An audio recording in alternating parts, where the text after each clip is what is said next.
Hi guys, Patharamattu സീരിയലിൻ്റെ ഒരു പുതുപുത്തൻ വിശേഷത്തിലേക്ക് എല്ലാവർക്കും സ്വാഗതം. വരാൻ പോകുന്ന ഒരു അടിപൊളി എപ്പിസോഡ് വിശേഷത്തിലേക്കാണ് നമ്മൾ പോകുന്നത്. അങ്ങനെ അനിയുടെയും അവന്തികയുടെയും വിവാഹ നിശ്ചയം മൂർത്തി മുത്തശ്ശൻ തന്നെ തീരുമാനിച്ചിരിക്കുകയാണ്. എന്തായാലും അനിയോട് ആ വിവാഹ നിശ്ചയത്തിന് പങ്കെടുക്കണം എന്ന് തന്നെ പറയാം. അനി പറയുന്നുണ്ട്, എനിക്കിതിന് താല്പര്യമില്ല, ഞാൻ ഈ വിവാഹ നിശ്ചയത്തിൽ നിന്ന് പിന്മാറുമെന്ന് പറയുമ്പോഴും മുത്തശ്ശൻ നിർബന്ധപൂർവ്വം പറയുന്നുണ്ട് കേട്ടോ, അവന്തികയും അനിയും തമ്മിലുള്ള വിവാഹമേ നടക്കുള്ളൂ എന്നുള്ള കാര്യം. അതേസമയം നമ്മുടെ നവ്യ വിചാരിക്കുന്നുണ്ട്, അനിയുടെ മനസ്സിൽ നന്ദു ആണുള്ളത്, നന്ദുവിൻ്റെ മനസ്സിൽ അനിയും. അതുകൊണ്ട് തന്നെ അവർക്ക് രണ്ടിനും ഇഷ്ടമാണ്, ഞാൻ അവരെ രണ്ടുപേരെയും ഒന്നിപ്പിക്കും. കാരണം അവന്തിക്ക് ഒരു ഗജ ഫ്രോഡാണ്, എല്ലാവരെയും ചതിച്ചുകൊണ്ടിരിക്കുകയാണ് അവൾ. ആ വിവരം മുത്തശ്ശനോ അനന്തപുരിയിലുള്ളവരോ അറിഞ്ഞാൽ പിന്നെ അവന്തികയുടെ ചീട്ട് കീറും എന്നുള്ള കാര്യത്തിൽ സംശയമില്ല. പക്ഷേ പെട്ടെന്ന് ചാടിക്കയറി നവ്യ ചെന്ന് പറയുമ്പം അത് വെറുതെ പറയുന്നതാണെന്ന് പറയുകയും അവന്തിക നന്നായിട്ട് അഭിനയിച്ച് തകർക്കുകയും ചെയ്യുമെന്ന് നവ്യക്കറിയാം. കുറച്ചധികം തെളിവുകളൂടെ കിട്ടിയിട്ട് അത് പറയാനായിട്ട് ഇരിക്കുകയാണ് നവ്യ അങ്ങനെ അത് വിളിച്ച് പറയുന്നുണ്ട് കേട്ടോ. അവസാനം നിവർത്തിയില്ലാതെ വരുമ്പോഴേക്കും ആ ഒരു വിശേഷങ്ങളിലേക്കാണ് ഞാൻ പോകുന്നത്. നമ്മുടെ വീഡിയോ ഇഷ്ടമായാൽ ഒന്ന് ലൈക്ക് ചെയ്യണേ, ഹൈപ്പ് ചെയ്യണേ, ചാനൽ കൂടി ഒന്ന് സബ്സ്ക്രൈബ് ചെയ്ത് സപ്പോർട്ട് ചെയ്യാനും മറക്കല്ലേ. അങ്ങനെ ആ കോമ്പറ്റീഷനിൽ നയനയുടെയും അതുപോലെ തന്നെ മാളവികയുടെയും ഡിസൈനുകളെല്ലാം വെച്ച് നോക്കുന്നുണ്ട്. അങ്ങനെ നോക്കിക്കഴിഞ്ഞ് ആ ജഡ്ജസ് പറയുന്നുണ്ട്, ഇതിൽ ഏറ്റവും നന്നായിട്ട് ഡിസൈൻ ചെയ്തിരിക്കുന്നത് നയന തന്നെയാണ്. നയനാസ് കളക്ഷൻസ്, അതായത് മൂർത്തീസ് ജ്വല്ലറിക്കാണ് ഈ ഒരു അവാർഡ് കിട്ടാൻ പോകുന്നത് എന്ന് പറയുകയാണ്. അത് കേൾക്കുമ്പോഴേക്കും നമ്മുടെ അബിക്കും അതുപോലെ തന്നെ ഡേവിഡിനും ഒക്കെ ആകെപ്പാടെ ഒരു വെപ്രാളാവുകയാണ് കേട്ടോ. എന്നാൽ അവരുടെ കൂടെയുള്ള ആ മാളവികയ്ക്ക് ഭയങ്കര സന്തോഷമാകുന്നുണ്ട്. മാളവിക അത് പുറത്തൊന്നും കാണിക്കുന്നില്ലെങ്കിലും മാളവിക നയനയെ നോക്കി ചിരിക്കുന്നൊക്കെ ഉണ്ട്. അങ്ങനെ മാളവികയ്ക്ക് അവിടെ അവാർഡൊന്നും കിട്ടാതെ വരികയും നയനയ്ക്ക് തന്നെ, അതായത് നയനാസ് കളക്ഷന് തന്നെ അവാർഡ് കിട്ടുകയും ചെയ്യണം. അപ്പോൾ അനിക്ക് ഭയങ്കര ഒരു പ്രൗഡ് മൊമെൻ്റാണ് കേട്ടോ. അനിയാണല്ലോ MD ആയിട്ട് നയനയുടെ കൂടെ എത്തിയിരിക്കുന്നത്. അനി അഭിയുടെ മുമ്പിൽ അഭിമാനപൂർവ്വം എഴുന്നേറ്റ് നിൽക്കുകയാണ്. അപ്പോൾ എല്ലാവരും കൂടി നയനയ്ക്ക് അവാർഡ് കൊടുക്കുന്നു, അനിയെ ആദരിക്കുന്നു, മൂർത്തീസ് ജ്വല്ലറിനെ പുകഴ്ത്തി പറയുന്നു. ഇതെല്ലാം കൂടെ കേൾക്കുമ്പോൾ നമ്മുടെ അഭിക്ക് അങ്ങ് സഹിക്കാനേ പറ്റുന്നില്ല കേട്ടോ. അപ്പോൾ നവ്യ പുറത്ത് നിന്ന് ദൈവത്തിനോട് പ്രാർത്ഥിക്കുകയാണ്. ഇവൾ ഒത്തിരി കഷ്ടപ്പെട്ടിട്ടാണ് നയന ഈ ഒരു കോമ്പറ്റീഷനായിട്ട് പ്രിപ്പയർ ചെയ്തത്. ഇങ്ങനെ ഒരു അവസ്ഥയിൽ വയറ്റിലൊരു കുഞ്ഞിനെ ഇട്ടിട്ടാണല്ലോ അവൾ ചെയ്തത്. അതുകൊണ്ട് തന്നെ അവൾക്ക് ഈ അവാർഡിന് അർഹതയുള്ളതാണ്. എന്നാൽ എനിക്ക് തന്നെ ഇത് കിട്ടുമോളെന്ന് എനിക്ക് ഉറപ്പുണ്ടായിരുന്നു എന്ന് പറയാം. മനസ്സിലിങ്ങനെ വിചാരിക്കുകയും ദൈവത്തിനോട് നന്ദി പറയുകയും ഒക്കെ ചെയ്യണം. അതേസമയം അഭിയെ നോക്കി അനി പറയുന്നുണ്ട്, ഇപ്പോൾ ഇങ്ങനെയുണ്ട്, AM ജ്വല്ലറിയിലെ മാനേജരും അതുപോലെ തന്നെ നിങ്ങളുടെ മാളവികാസ് കളക്ഷൻസും ഒക്കെ നയനേച്ചിയുടെ മുമ്പിൽ തോറ്റുപോയില്ലേ.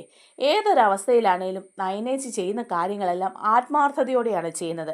ഇനിയിപ്പം നിങ്ങൾ എത്ര വലിയ ഡിസൈനേഴ്സിനെ ഇറക്കിയാലും നയനേച്ചിയുടെ ഡിസൈനോട് കിടപിടിക്കാനൊന്നും പറ്റില്ല. നീ എൻ്റെ മുമ്പിൽ തോറ്റുപോയില്ലേ എന്ന് തന്നെ അനി ചോദിക്കുകയാണ്. അപ്പോൾ അഭിക്കങ്ങ് നല്ല ദേഷ്യം വരികയാണേ. കാരണം ഇതിന് മുമ്പുള്ള പ്രാവശ്യവും അനിയുടെ മുമ്പിൽ തോറ്റുപോവുക ചെയ്തത്, ആ ഡീല് നഷ്ടപ്പെട്ടപ്പോൾ. ഈ പ്രാവശ്യവും അങ്ങനെ സംഭവിക്കുമെന്ന് ഒരിക്കലും അഭി വിചാരിച്ചതുമില്ല. ആകെ മൊത്തം നാണം കെട്ട് നാറി അഭിയും ഡേവിഡും അവിടെ നിന്ന് പോകുന്നുണ്ട്. എന്നാൽ നയനാസ് കളക്ഷൻ അവാർഡ് കിട്ടിയെന്ന് അറിയുമ്പോൾ മുത്തശ്ശന് ഭയങ്കര സന്തോഷമാവുക.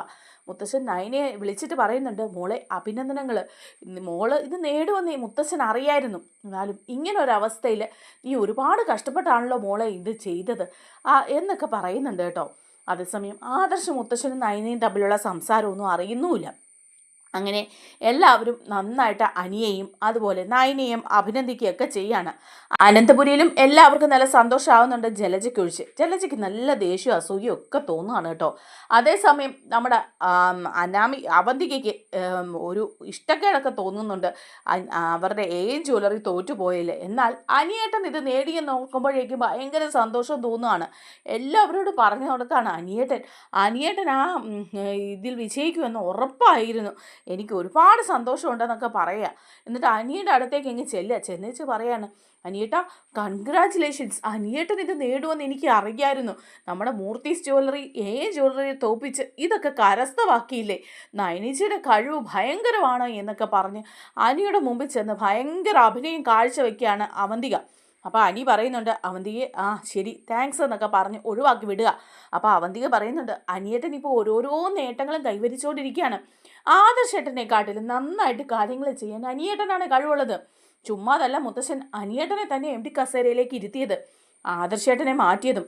ആദർശേട്ടൻ അല്ലെങ്കിൽ മുത്തശ്ശൻ്റെ കീഴിൽ നിൽക്കുക എന്നല്ലാതെ വലിയ കഴിവുകളൊന്നുമില്ല. ആദർശേട്ടൻ ഉള്ളപ്പോൾ ഇതുപോലുള്ള ഡീലുകളും അവാർഡുകളും ഒക്കെ കിട്ടിയത് വളരെ കുറച്ചല്ലായിരുന്നോ? എൻ്റെ അനിയേട്ടൻ തന്നെയാണ് ബെസ്റ്റ്. ഏതായാലും അടുത്ത ആഴ്ച നമുക്ക് വിശേഷപ്പെട്ട ദിവസമാണല്ലോ, നമ്മുടെ വിവാഹ നിശ്ചയം എന്ന് പറയാം. അത് കേൾക്കേണ്ട താമസം അനിക്കങ്ങ് ദേഷ്യം വരിക. അനി പറയാം, അവന്തികെ നീ ഒന്നും മിണ്ടാതിരിക്കുന്നുണ്ടോ എന്ന് ചോദിച്ച് ദേഷ്യപ്പെട്ട് അവിടെ നിന്ന് ഇറങ്ങി അങ്ങ് പോവാ. അവന്തികയ്ക്ക് അപ്പം മനസ്സിൽ തോന്നുവാണ്, ഇങ്ങേര് ഇത് വീഴുമെന്നൊന്നും തോന്നുന്നില്ല. എൻ്റെ അച്ഛൻ്റെ ജ്വല്ലറി ജ്വല്ലറി അതിനെ തോപ്പിച്ചിട്ടാ ഈ മൂർത്തീസ് ജ്വല്ലറി ഇത് നേടിയിരിക്കുന്നത്. അനിയേട്ടനെ വിവാഹം കഴിക്കുന്നവരെ ഇതൊക്കെ ഇങ്ങനെ പോകും. അതിനുശേഷം ഈ മൂർത്തീസ് ജ്വല്ലറി ഞങ്ങളുടെ കൈകളിൽ കിടന്ന് അമ്മാനം ആടും.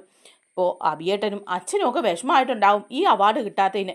കുറേയേറെ കഷ്ടപ്പെട്ടതാ അവർ, കുറേ അധികം ഡിസൈനേഴ്സ് എത്തിച്ച് ചെയ്തതാ. ഏതായാലും അച്ഛനെ ഒന്ന് പോയി കാണാമെന്ന് വിചാരിക്കുകയാണ് അവന്തിക. അങ്ങനെ അവന്തിക പോവാണ് നാഗേന്ദ്രയെ കാണാൻ. അങ്ങനെ അവരവിടെ ചെല്ലുമ്പം നാഗേന്ദ്രയും അഭിയും ഡേവിഡും എല്ലാവരും കൂടെ നിൽക്കുകയാണ്. അവന്തികയുണ്ട്. അപ്പോൾ ആകെ ദേഷ്യത്തിലാണ് നാഗേന്ദ്ര ദേഷ്യപ്പെട്ട് അങ്ങോട്ടും ഇങ്ങോട്ടും ഇങ്ങനെ നടന്നുകൊണ്ടിരിക്കുക. അഭിയാണെങ്കിൽ അവിടെ ഒരു കസേരയിൽ ഇങ്ങനെ കുത്തിയിരിക്കുകയാണ്. അപ്പോഴേക്കും ഉടനെ അവന്തിക ചെല്ലുകയാണ്. അവന്തിക ചെല്ലുന്ന കാണുമ്പം അഭി കുനിഞ്ഞങ്ങിരിക്കുക. അപ്പോൾ അച്ഛ, നമുക്ക് കിട്ടിയില്ലല്ലേ, മൂർത്തീസ് ജ്വല്ലറിക്ക് തന്നെയാണല്ലേ കിട്ടിയെന്ന് ചോദിക്കുക. അത് ചോദിക്കുമ്പോൾ അഭിക്ക് അങ്ങ് ഇഷ്ടപ്പെടുന്നില്ല. അഭി ചോദിക്കുക, നിനക്കിപ്പോൾ സന്തോഷമായി കാണുമല്ലോ, നിൻ്റെ അനിയേട്ടനല്ലേ അതിൻ്റെ MD. നിനക്കറിയോ, അവനെ അത്ര ആളുകളുടെ മുന്നിൽ വെച്ച് എന്നെ പരിഹസിച്ചു. ഇതിനു മുമ്പും ഡീലിൽ ഞാൻ അവൻ്റെ മുമ്പിൽ തല കുനിച്ച് നിന്നു.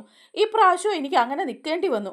എനിക്കിത് സഹിക്കാവുന്നതിലപ്പുറമാണ് എന്ന് പറയാണ്.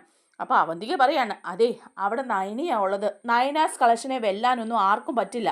നയനയുടെ ഡിസൈനുകളോട് കിടപിടിക്കാനൊന്നും മാളവികയ്ക്ക് പറ്റില്ല എന്ന് ഞാൻ പറഞ്ഞതല്ലേ എന്ന് ചോദിക്കുക. അപ്പോൾ അഭി പറയുന്നുണ്ട്, എന്തോ ആയിക്കോട്ടെ, ഈ മത്സരത്തിന് പോകേണ്ടിയിരുന്നില്ല എന്ന് എനിക്കിപ്പോൾ തോന്നുക. കാരണം അവൻ്റെ മുമ്പിൽ, ആ അനിയുടെ മുമ്പിൽ ഞാൻ തലകുനിച്ച് നിന്നു. നിന്നെ ഓർത്തിട്ടാണ് ഞാൻ അവനെ വെറുതെ വിട്ടത്. ഇല്ല, ഞാൻ അവനെ ഭൂമിക്ക് മുകളിൽ വെച്ചേക്കുകയില്ലായിരുന്നു എന്നിങ്ങനെ പറയാം. അപ്പം നാഗേന്ദ്ര പറയാം, മോനെ അഭി, നീ ഇതിലിങ്ങനെ വിഷമിക്കാതെ. ബിസിനസ്സൊക്കെ ആകുമ്പം ഇങ്ങനെ ചില മത്സരങ്ങളൊക്കെ കാണും. അതിൽ നമ്മൾ തോറ്റൂന്നും ജയിച്ചൂന്നും ഒക്കെ വരും. അതൊക്കെ അതിൻ്റെ വഴിക്ക് വിട്. ഇനിയും നമുക്ക് അവസരങ്ങൾ കിട്ടുമെന്ന് പറയാം. അപ്പോൾ ഉടനെ തന്നെ പറയണ അഭി, എന്തവസരങ്ങൾ ഇനി കിട്ടാനാ? ആ അനിയുടെ മുമ്പിൽ നാണം കിട്ടു, അവൻ എന്നെ വല്ലാതെ ഇൻസൾട്ട് ചെയ്തു എന്നൊക്കെ പറയുക. അപ്പം മാളവികയും പറയുന്നുണ്ട്, അവന്തികയും പറയുന്നുണ്ടേ, എനിക്ക് നല്ല വിഷമമുണ്ട്. കാരണം എന്താണെന്ന് വെച്ചാൽ നമ്മുടെ ജ്വല്ലറി തോറ്റല്ലോ എന്ന് ഓർത്തപ്പോഴേക്കും എനിക്ക് നല്ല വിഷമം വന്ന. പക്ഷേ അവിടെ അതൊന്നും കാണിക്കാൻ പറ്റില്ലല്ലോ. അവിടെ ഞാനങ്ങ് അഭിനയിച്ച് തകർക്കുക. ഒന്നുമില്ലെങ്കിലും ഈ വിവാഹം കഴിയുന്നവരെങ്കിലും ഞാനങ്ങനെ അഭിനയിക്കാതിരിക്കാൻ പറ്റില്ലല്ലോ. അതുകൊണ്ട് അനിയേട്ടനെ പോയി ഞാൻ അഭിനന്ദിക്കുക വരെ ചെയ്തു. പക്ഷേ അതുകൊണ്ടൊന്നും ഒരു കാര്യമുണ്ടോയെന്ന് തോന്നുന്നില്ല അച്ഛാ. ഈ വിവാഹ നിശ്ചയം നടക്കുമെന്ന് തന്നെ എനിക്കിപ്പോൾ സംശയമാണെന്ന് പറയാം. അപ്പം നാഗേന്ദ്ര ചോദിക്കുക, അതെന്താ മോളെ അങ്ങനെ ഒരു സംശയം എന്ന് ചോദിക്കുക. അപ്പോൾ അവന്തിക്ക് പറയാം, അത് അനിയേട്ടൻ എന്നോട് ഒരു താല്പര്യമില്ല. ഇന്ന് ഞാൻ അടുത്തേക്ക് ചെന്നപ്പം അനിയേട്ടൻ എൻ്റെ അടുത്തുനിന്ന് പെട്ടെന്ന് തന്നെ ഇറങ്ങിപ്പോയി. കൺഗ്രാറ്റുലേഷൻ പറഞ്ഞപ്പം ശരി എന്ന് മാത്രം ഒരു മറുപടി പറഞ്ഞു. സാധാരണ വിവാഹം കഴിക്കാൻ പോകുന്ന പെൺകുട്ടിയോട് പെരുമാറുന്ന പോലൊന്നും അല്ല അങ്ങേര് പെരുമാറുന്നത്. ഞാൻ വെറുതെ ഇങ്ങനെ നാണം കെട്ട് വാലെ തൂങ്ങി നടക്കുന്ന പോലെയൊക്കെ എനിക്ക് തോന്നുക അച്ഛാന്ന് പറയാം. അപ്പം നാഗേന്ദ്ര പറയുന്നുണ്ട്, മോളെ, നമ്മൾ അങ്ങനെ പലതും അഭിനയിച്ചാൽ മാത്രമേ നമുക്ക് പിടിച്ചു നിൽക്കാൻ പറ്റുള്ളൂ എന്ന് നിനക്കറിയാമല്ലോ. അതുകൊണ്ടല്ലേ അച്ഛൻ നിന്നോട് ഇതൊക്കെ പറഞ്ഞു തന്നതെന്ന് ചോദിക്കുക. അപ്പം അവന്തിക പറയുന്നുണ്ട്, ശരിയാ, അതറിയാം. അതുകൊണ്ട് മാത്രമാണ് ഞാനിങ്ങനെ പിടിച്ചു നിൽക്കുന്നത്. ഇതെല്ലാം കഴിയുമ്പം ഏറ്റവും വലിയൊരു ചതി അവർക്ക് പറ്റണം. ഏറ്റവും വലിയൊരു കുഴിയിലേക്കായിരിക്കണം അനന്തപുരിയിലുള്ളവർ വീഴുന്നത്. അതിന് വേണ്ടിയിട്ടാണ് ഞാൻ കാത്തിരിക്കുന്നതെന്ന് അവന്തിക പറയുകയാണ് കേട്ടോ. അപ്പം നാഗേന്ദ്ര പറയുന്നുണ്ട്, മോളെ, നീ അനിയെ സോപ്പിട്ട് നിൽക്കണം. ഇല്ലെങ്കിൽ ഇല്ലേ ആ ജാനകിയെങ്കിലും. ജാനകി പറഞ്ഞാൽ അവിടെ അനി അതനുസരിക്കും. അനുസരിക്കാതിരിക്കാൻ അവന് പറ്റില്ലല്ലോ. അല്ലെങ്കിലും അനിക്ക് വേണ്ട പ്രഷർ കൊടുക്കാൻ ജാനകിയെ കൊണ്ടേ പറ്റുള്ളൂ. അതുകൊണ്ട് മോളെപ്പോഴും ജാനകിയെ സുഖിപ്പിച്ചങ്ങ് നിന്നോണമെന്ന് പറയാം. അപ്പം അവന്തിക്ക് പറയുന്നുണ്ട്, ശരി, അങ്ങനെ ചെയ്തോളാന്ന് പറയാണ്. അതിനുശേഷം ഇവരെല്ലാവരും കൂടി ഈ തോൽവിയെക്കുറിച്ചിട്ടൊക്കെ ചർച്ച ചെയ്യാണ്. അപ്പം ഉടനെ നാഗേന്ദ്ര പറയാണ്, ആ മാളവിക അത്ര പോരെന്ന് തോന്നുന്നു. അവളുടെ ഡിസൈനുകളൊന്നും നയനയുടെ 5 അയലൊക്കെ എത്തിയിട്ടില്ല. എന്നിട്ടും അവൾക്ക് അഹങ്കാരത്തിനൊരു കുറവില്ലല്ലോ എന്ന് പറയാണ്. അപ്പോൾ ഡേവിഡും പറയാം, ശരിയാ, അവൾക്ക് അഹങ്കാരത്തിനൊരു കുറവുമില്ല. അതിനെക്കുറിച്ച് ചോദിച്ചപ്പോൾ അവൾ പറയാണ്, ഞാൻ എൻ്റെ കഴിവിൻ്റെ മാക്സിമം ചെയ്തു. ഇനിയിപ്പം നിങ്ങൾക്ക് എന്തെങ്കിലും ബുദ്ധിമുട്ടുണ്ടെങ്കിൽ നിങ്ങൾക്ക് വേറെ ആളെ എടുക്കാമെന്ന്, വേറെ ആൾക്കാരെ കൊണ്ട് ചെയ്യിക്കാമായിരുന്നല്ലോ എന്ന്. അപ്പോൾ അഭി പറയാം, പോട്ടെ, അവളുടെ കാര്യം വിട്. അവളുടെ കഴിവിൻ്റെ മാക്സിമം ചെയ്ത് തന്നെ. പിന്നെ ഇതിലൊക്കെ എന്താ സംഭവിച്ചതെന്ന് ആർക്കറിയാം. നമുക്ക് ആകെപ്പാടെ തോൽവിയെ പറഞ്ഞിട്ടുള്ളൂ. ഇനി ഇവളുടെ വിവാഹ കാര്യത്തിലെങ്കിലും ജയിച്ചാൽ മതിയായിരുന്നു. സമയമാകുമ്പം അനി കാലുമാറി ഇവൾ കണ്ണീരുമായിട്ട് വിവാഹ പന്തലിൽ നിൽക്കാതിരുന്നാൽ മതിയായിരുന്നു എന്ന് പറയാം. അപ്പം നാഗേന്ദ്ര പറയാം, അഭി നിർത്തഭി, ഇങ്ങനെയുള്ള സംസാരമൊന്നും വേണ്ട, മോളുടെ മനസ്സ് വിഷമിക്കും എന്ന് പറയണം. അതിനൊക്കെ ശേഷം വീണ്ടും അനന്തപുരിയാണ് കേട്ടോ കാണിക്കുന്നത്. അനന്തപുരിയിൽ നമ്മുടെ അവന്തിക പതുക്കെ ജാനകിയെ സോപ്പിടാൻ വേണ്ടിയിട്ട് പോവാണ്. ജാനകി അടുക്കളയിൽ ഓരോന്നൊക്കെ ചെയ്തുകൊണ്ട് നിൽക്കുന്ന സമയത്ത് അവന്തിക അങ്ങോട്ട് ചെല്ലുകയാണ്. അമ്മായി എന്ന് പറഞ്ഞ് ചെല്ലുക. അപ്പോൾ ഉടനെ തന്നെ ജാനകി ചോദിക്കുക, ആ അവന്തിക മോളോ? എന്താ മോളെ അടുക്കളയിലേക്കിന്ന്? മോളങ്ങനെ അടുക്കള ഭാഗത്തേക്കൊന്നും വരാറില്ലല്ലോ, ഇന്ന് മോക്ക് പോകണ്ടായിരുന്നോ ജ്വല്ലറിയിലേക്കും ഒന്നും എന്ന് ചോദിക്കുകയാണ്.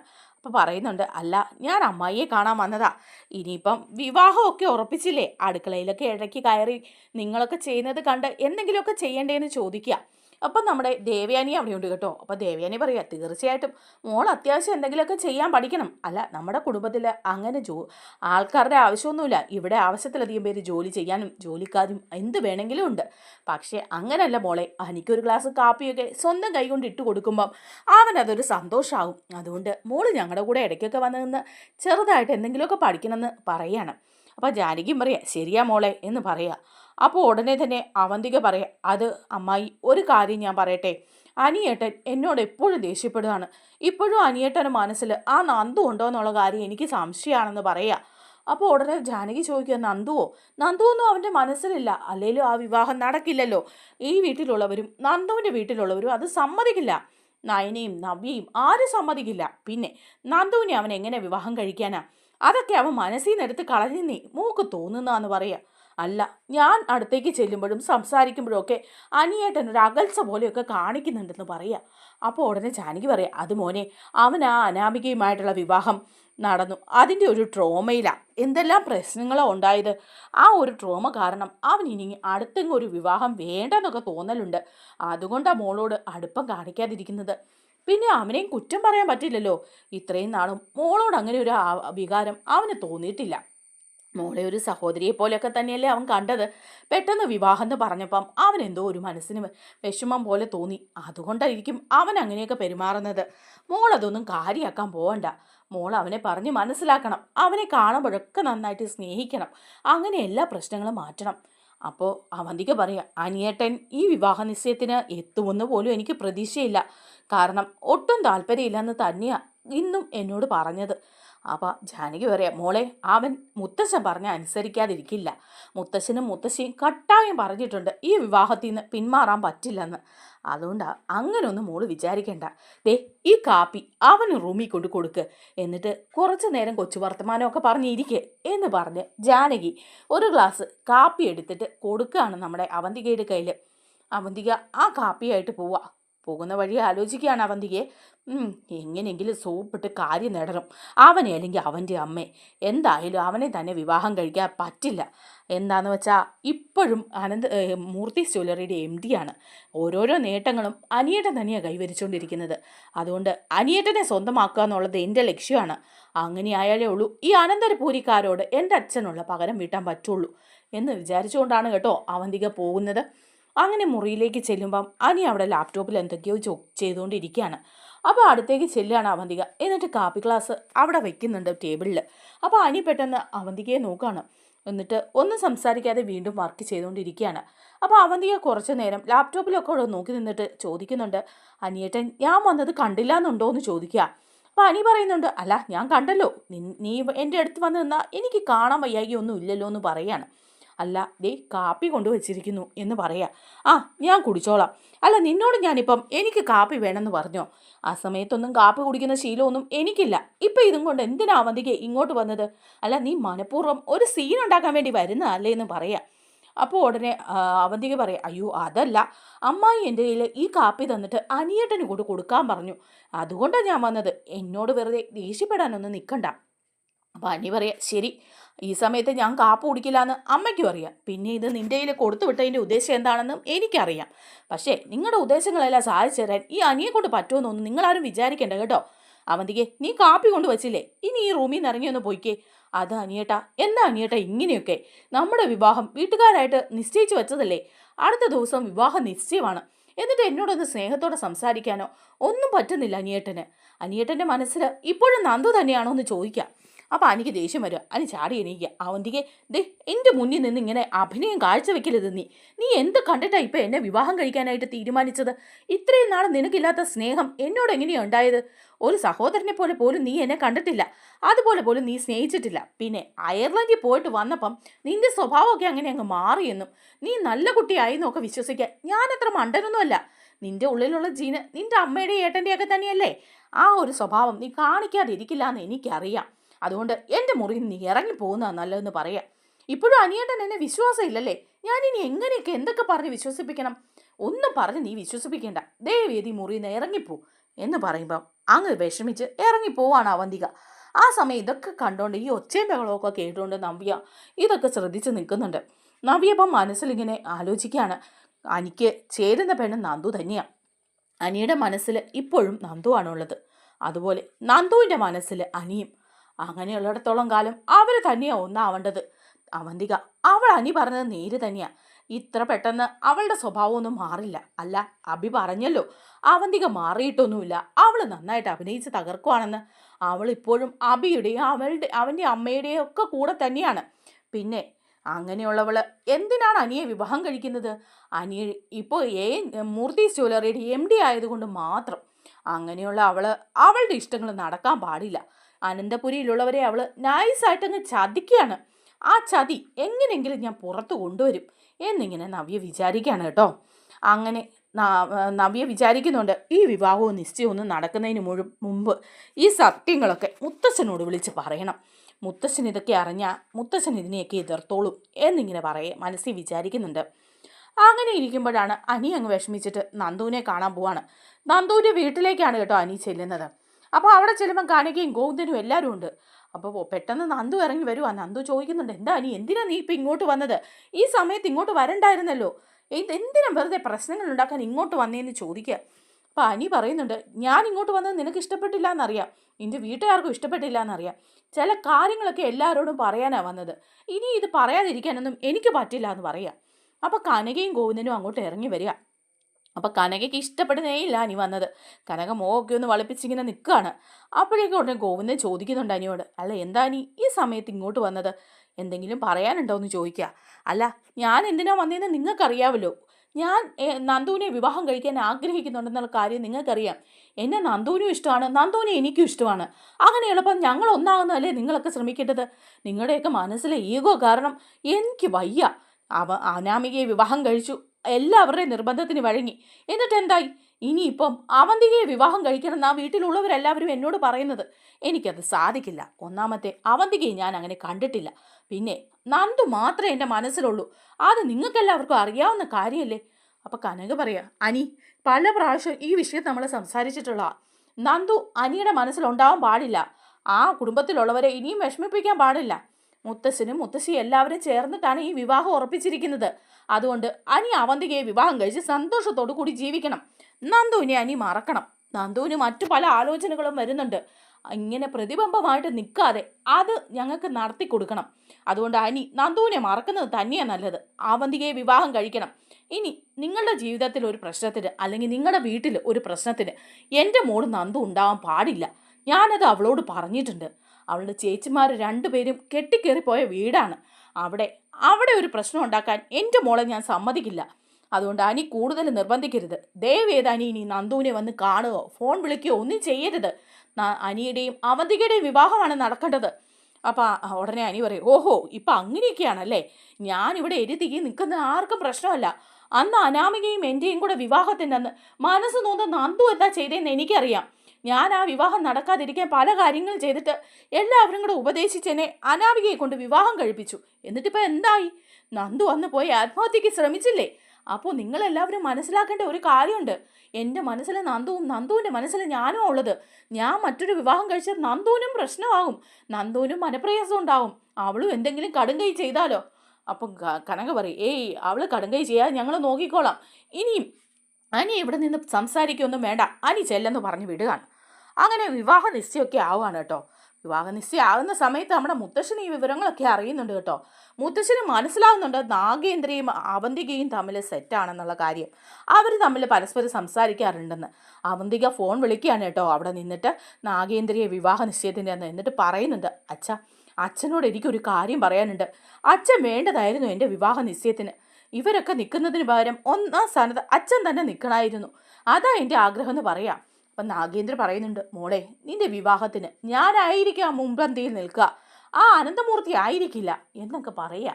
ഇത് നമ്മുടെ മുത്തശ്ശൻ കേൾക്കുകയും മുത്തശ്ശന് ഇരട്ടത്താപ്പ് മനസ്സിലാകുകയും ചെയ്യാണ് കേട്ടോ അവന്തികയുടെ. പക്ഷെ മുത്തശ്ശൻ അതൊന്നും മനസ്സിലാക്കിയ ഭാവം നടിക്കാതെ നിൽക്കാണ്. ആ സമയത്താണ് നമ്മുടെ നവ്യ വിചാരിക്കുന്നത് ഈ വിവാഹ നിശ്ചയം നടക്കാൻ പാടില്ല, എങ്ങനെയെങ്കിലും മുടക്കണം എന്ന് വിചാരിക്കുകയാണ്.